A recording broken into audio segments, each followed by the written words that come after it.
ছোট্ট তিনটি আমল যদি আপনি ঘরে প্রবেশ করার সময় করতে পারেন, ঘরে যখন আপনি ঢুকবেন, ছোট্ট তিনটি আমল যদি আপনি ঘরে চালু করতে পারেন, তাহলে কখনো আপনার ঘরে অভাব হবে না।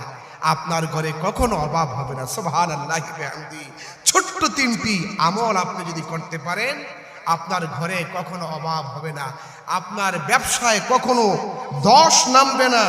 আপনার ঘরের থেকে কখনো টাকা ফুরাবে না। সর্বদা ঘরে টাকা আসতেই থাকবে, আসতেই থাকবে।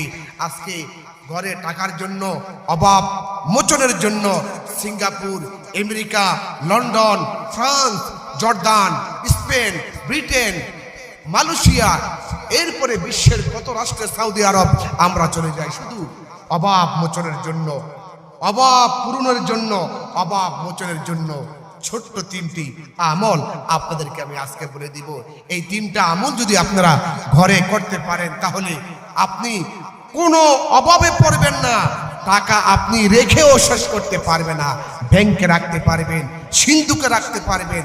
আল্লাহ পাক অজর ধারায় আপনাকে আকাশ থেকে রিজিক দান করবে। সুবহানাল্লাহি ওয়া বিহামদিহি। যেহেতু রিজকের মালিক হচ্ছে আল্লাহ রাব্বুল আলামিন। রিজকের মালিক কে? আল্লাহ। আল্লাহ রাব্বুল আলামিন কোরআনে কারীমের মধ্যে বলছেন, ওয়ামা মিন দাব্বাতিন ফিল আরদি ইল্লা আলাল্লাহি রিজকুহা।